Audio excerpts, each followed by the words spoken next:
Presidential advisor Stephen Miller is more important to Trump than any other advisor in generations. In Washington, there's a group of people called the A-Team. They are the members of the White House who hold real power. Here's the A-Team of Trump's first term. There's Stephen Miller, the White House Chief of Staff. Hey, there's Sean Spicer. These are intense jobs, so turnover is to be expected, but not quite like this. It took only 20 days for Trump's first appointee to be forced out. 11 days later, Michael Flynn resigned under pressure. Over the next 4 years, all these people would resign, quit, or be told, "You're fired." You and I both know someone got the apprentice treatment. By the end of Trump's first term, only 5 of his original A-Team remained, and 2 of those were family members. That's a 92% turnover rate, which is not normal. But of course, Trump is not normal, because 4 years later, he won back the White House, so he had to hire a new A-Team. And here's the thing. Of the original A-Team, of all those people, there was only one person to come back for the second term, Stephen Miller. This video is about the mind of Stephen Miller and what makes him so indispensable to Trump. And this extraordinary clip is a good example of why. Greenland should be part of the United States. There's a hierarchy of deception, and each tier of this hierarchy demands a different mental processing power. A lie, for example, is simple. A toddler can do it. What I found that Stephen Miller does comes from a different dimension, and it's one of the things that makes him so special. So let's slow down his argument, visualize his logic, put names to his rhetorical devices, and then ultimately score him in the bad logic Hall of Shame. Because to make this work, you're gonna need your A-Team. So let's examine his logic.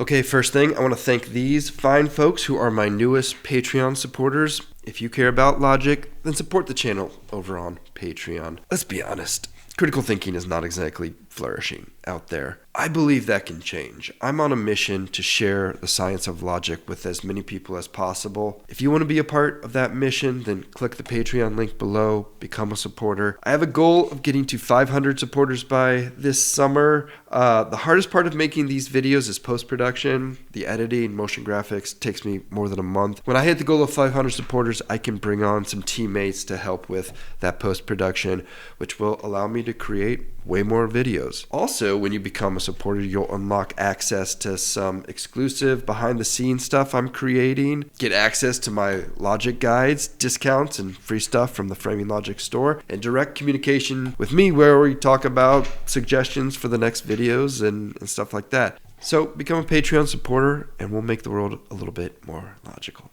Okay, let's begin. Can you rule out that the U.S. is ever going to try to take Greenland by force? Simple enough question. In a moment, we will watch Miller's response to that, but first, let's prepare the argument map by following the clear method. C is for conclusion. Greenland ought to be part of the United States. L is for labels. We'll come back to this. E is for evidence. Miller's argument has 4 premises and 9 pieces of evidence. A is for assessment. This is where we will visualize his actual logic. Is his reasoning correct, or is his argument built on logical fallacies and other tricks? And R is for review, where we will tally his contaminations and then score his logic. Premise 1. Can you rule out that the U.S. is ever going to try to take Greenland by force? The president has been clear for months now that the United States should be the nation that has Greenland as part of our overall security apparatus. The United Right, but States your wife posted that like hours after the Venezuela operation. No. Here's the Twitter post he's talking about. Very edgy. But that's why it's newly relevant. I just wanted to reset, Jake, by making clear that it has been the formal position of the U.S. government since the beginning of this administration, frankly, going back into the previous Trump administration, that Greenland should be part of the United States. The president has been very clear about that. That is the formal position of the U.S. government. Okay, Jake Tapper lays out a straightforward question. Miller responds with a fair amount of words, none of which actually address the question. This is a non sequitur. This answer does not follow from the question, which makes this very disorienting. But this is the point. To Miller, this is not an interview, it's narrative warfare. Miller knows that he loses that war as soon as the viewer gets a mental image in their head of American casualties sprawled across the barren, frozen black rocks of Greenland. So the non sequitur is the first step of shaping that narrative and instead filling it with this fallacy. The president has been clear for months now. This is an appeal to consistency fallacy. It is not inherently wrong to highlight consistency, but it becomes a fallacy when you use it as a distraction technique. Miller's doing difficult work here because he's trying to change culture. He has been tasked with prying open the Overton window about something crazy. Never in my lifetime did I expect to hear this argument, which then helps to explain this. The president has been very clear about that. That is the formal position of the U.S. government. Check this out. He repeats the same idea 4 times. Like, wow. Does any normal person speak like this? I think he's doing this intentionally, which is crazy to me. Repeating the same thing 4 times, it does a lot of work. It guarantees, for one, that the viewer will process it, which is something they need to do because, again, it's so out of left field. And more importantly, they'll remember it. Repeating ideas like this creates this illusion of truth through this mere exposure effect. It just makes it more believable. Okay, we're getting into some important language now. Formal position. What exactly does that mean? And government. Like the entire U.S. government? I think this guy said it better than I can. You don't speak on behalf of this U.S. Senator or the Congress. You can say it may be the position of the President of the United States that Greenland should be a part of the United States, but it's not the position of this government because we are a co-equal branch. Yeah, Miller is legitimacy laundering here. He's leveraging the weightiness of the U.S. government to his own advantage. This works when he omits the rest of the U.S. government. Finally, we got to talk about his performance. In my last video, a viewer reminded me something that I don't know if I ever fully knew, and that is the word con man comes from confidence. To con someone is not just to lie to them, but to trick them through the performance of confidence. The consistent thread of every logic instant replay I've done so far is this confidence bias, and Miller has it. I mean, like, this is such a wild idea. I looked it up. There isn't even NATO doctrine on what they would do if one ally attacked another NATO ally, because no one had ever thought about this until now. Impressive. Okay, LS9, that's premise 1. I am counting 3 logical fallacies, 1 rhetorical device, 1 big omission, 3 ambiguous labels, and 1 cognitive bias. But the question is this bad logic? We're going to have to come back to that. But this ain't Jake Tapper's first rodeo. He goes directly back to the question. Right, but can you say that military action against Greenland is off the table? It wouldn't be military action against Greenland. The Greenland has a population of 30,000 people, Jake.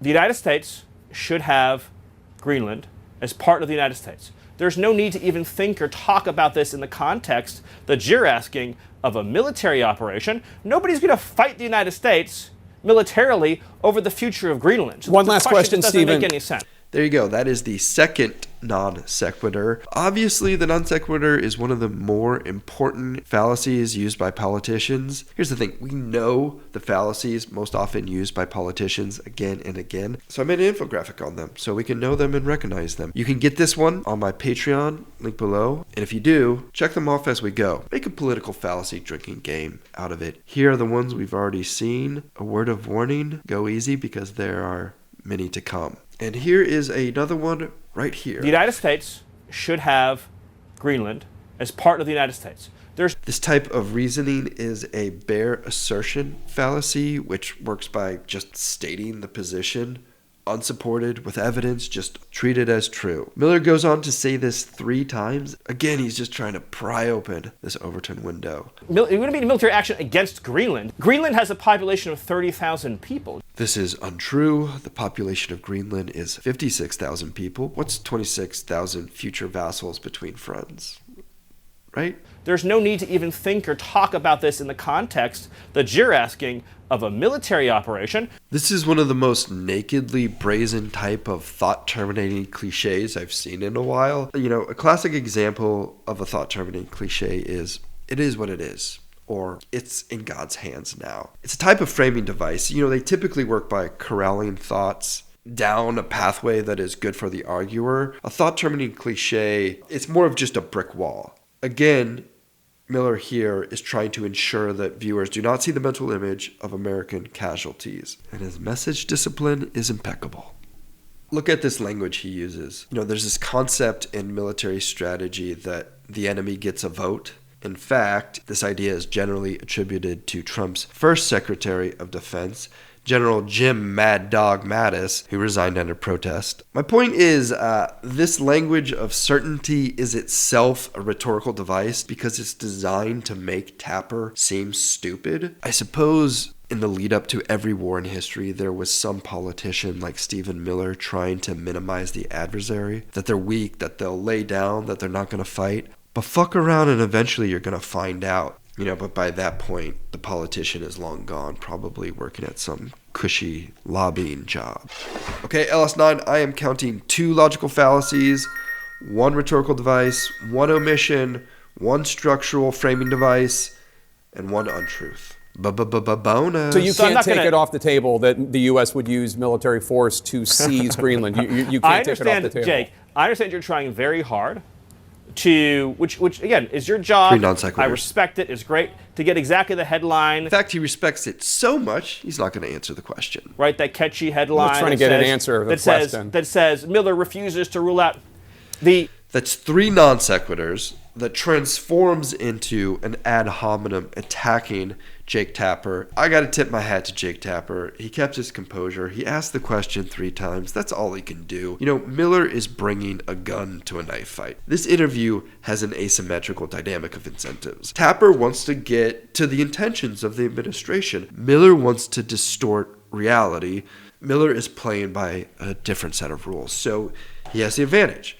And he's going to talk about what he wants to talk about. The real question is, by what right does Denmark assert control over Greenland? What is the basis of their territorial claim?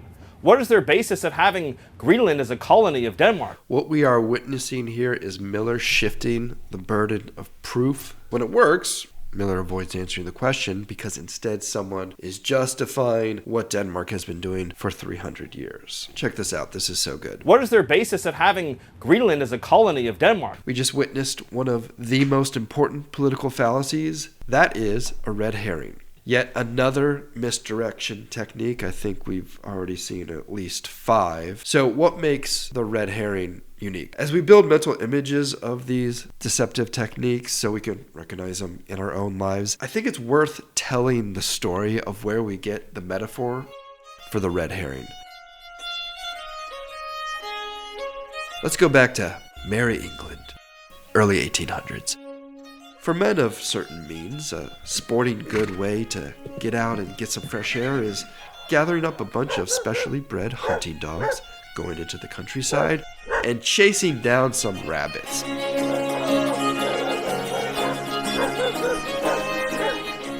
Jolly good time had by all. Almost all.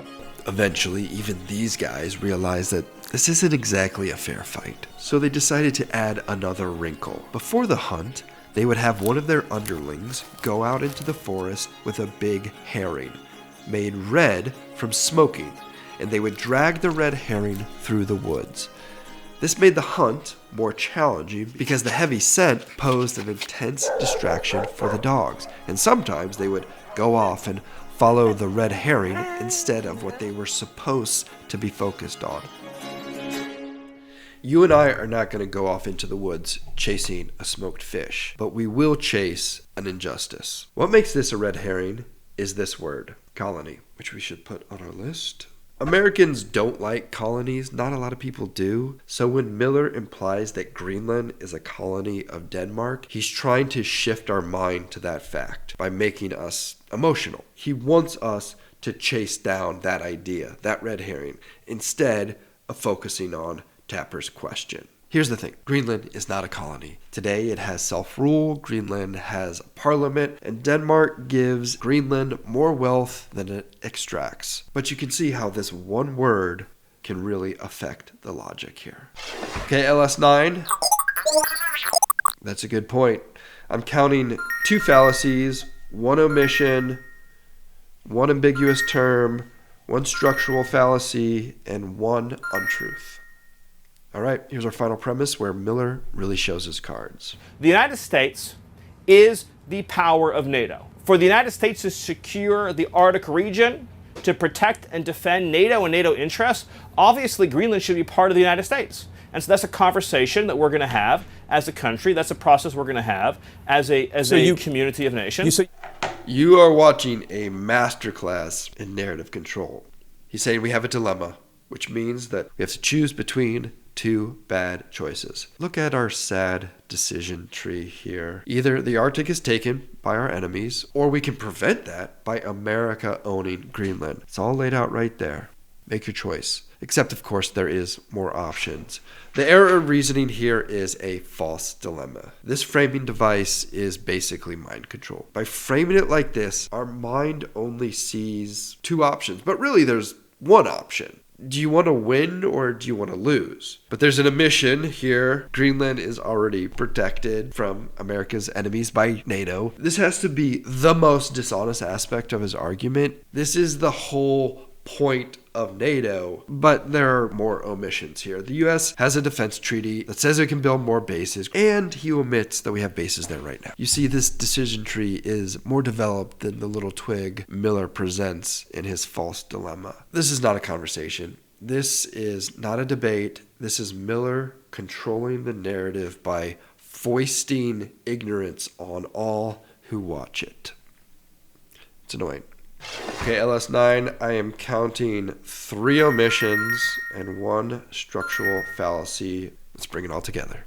Okay, we've collected the data. Now let's score his logic down to a single metric. Cogency, which is comprised of these elements. The logic score 9000 will be using his weighted formula to calculate the logic score. And finally, we will rank him in the bad logic hall of shame. Let's go. Let's begin with the basic elements, and that is labels and terminology. Here are the terms that needed to be defined in order to find real clarity. This is interesting to me because more than anyone we've seen in this series, Stephen Miller does not rely on terminology that shifts meaning or that's that ambiguous. I'm going to give him a label score of 7. The biggest untruth he drops is the colony jab. Greenland is not a colony. And yet that untruth is doing a lot of work within his argument. Untruth score 7. Sometimes the only thing more important than what you do say is what you do not say. His most grievous omission is that Greenland is already protected by the NATO alliance. There's a few others, but that's the big one. Omission score 6. Let's look at contamination. When I check for logical contamination, I use this acronym called FROFSCUM. First, logical fallacies. Not a lot of logical fallacies, which is super unique. Rhetorical devices are not inherently wrong. They become wrong when they're used as a distraction device. Okay, let's look at structural fallacies. It is here where Stephen Miller shines like we've never seen before. Different type of deceptions demand different levels of cognitive processing. It's easy to lie. Toddlers do it. Manipulating language, it's a bit more challenging. Effective uses of fallacies, omission of facts, rhetoric. Now we're getting into like some high school level stuff. To deceive, like he does, through these framing devices requires foresight, creativity, a mastery of this subject, so he can effectively navigate and funnel people to the conclusion that he wants them to arrive at. Now that demands sophistication. How Stephen Miller uses framing devices is off the charts. And all these fall under an umbrella of deception that I've never had to mention before. It's called paltering. Think of it as lying with true facts. So obviously, this is the type of deception that politicians prefer. A lie leaves behind evidence. A good framing device, you don't even know you've been deceived. A good argument should have 0 contamination. Contamination level 3. Never before in this series has meta bias been more important. You know, doing this review, it was like a forcing factor for me. required me to look into the abyss. People are motivated by ugly things that they can't say publicly, so they conceal their true intentions under layers of deception. For example, we know for a fact that premise 4 makes 0 sense because we've already had that for 75 years. Miller knows this. If it's not this, then what actually is going on? When darkness falls, who enters the Oval Office and what do they whisper into his ear? Is Greenland actually about mineral exploitation? Is it about banking rights? Is it about some weird sovereign territory economic health thing? That's outside of the scope of what I do. I'd be very interested to hear your thoughts. I know enough about history, though, to say with confidence that there is certainly other interest at play, not here in his argument, motivating his reasoning. Miller knows what they are. Metabias is strong. I'm going to give him a 5. What about the quality of each individual premise? These are the qualities that make up a good premise.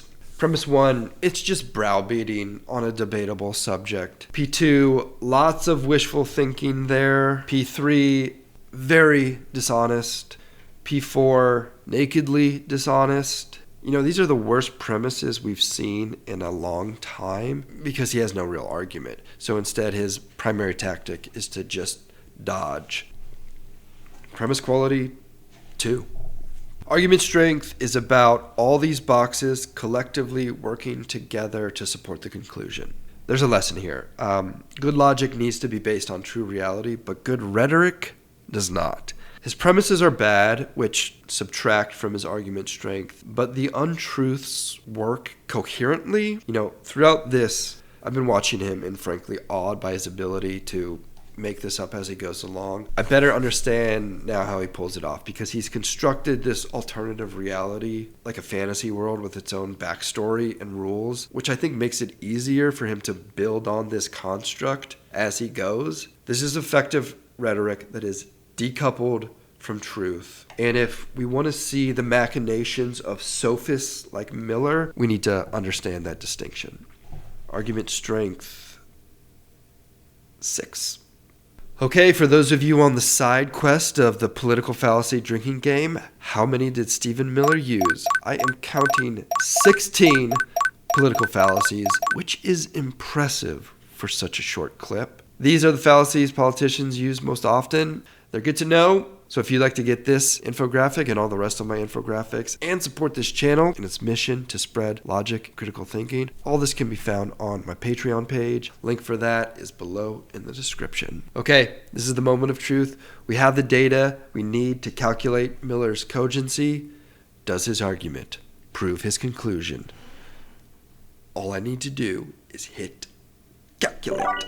Whoa, there it is. Pretty good. Let's punch that into the argument map. Based off of this analysis, Miller does not prove his conclusion. Now, let us rank him in the bad logic Hall of Shame. Definitely the best logic we've seen so far in this series. Make sure to subscribe because the next episode is going to be very different. I know an uncomfortable truth, and that is that very often ideas that live in our head are not really ours. They're put there by people or forces that have interests that are not aligned with us. To overcome this and really think for ourselves, we need tools. First, we need mental tools like logic. And second, in today's world, we also need digital tools. And my favorite digital tool is Ground News. Ground News is a news app and website that gathers news from thousands of sources all over the world to show how the same story is covered across the political spectrum by different outlets. It has these features to help us really see the truth of the story, like the biased distribution chart that shows us which side covered the story, a ranking of their factual reliability, and who owns the news outlet. Doing research for this video, in this section, I could isolate the stories on Miller coming from either left or right-leaning outlets. Like this outlet highlighted some Greenland dudes telling Trump to buy Greenland. I'm here in Greenland. This kid's got a MAGA hat on. What's your message to Donald Trump? Buy Greenland. Okay. Well, then this outlet highlighted that only 8% of Greenlanders supported the U.S. takeover. Now, these Greenlander dudes are probably authentic, but it's cherry picking. which is another type of paltering. Now we know. These tools are amazing. So I'm excited to share that Ground News is giving viewers of my channel 40% off their unlimited Vantage plan, which gives you access to all these features. Link for that is here or below in the description. Here's the last thing I want to share. When I'm not researching a video, I will use Ground News for a different reason. Say there's a cultural moment that happens. Call it ICE raids in Minneapolis. I'll use Ground News to seek out news from a perspective that is far removed from my own. Because I already know what I believe, it's nice to stress test that. I do this for a few reasons. First, because it's fascinating. Second, sometimes I learn something, which is always good. And lastly, it reminds me of my convictions. It confirms what's already in my heart, and that feels good. Anyway, that's why I'm a fan of Ground News. If this sounds interesting, then check out the link below in the description. And when you use the code word LOGIC at checkout, you'll get 40% off their unlimited Vantage plan, which is the one I use.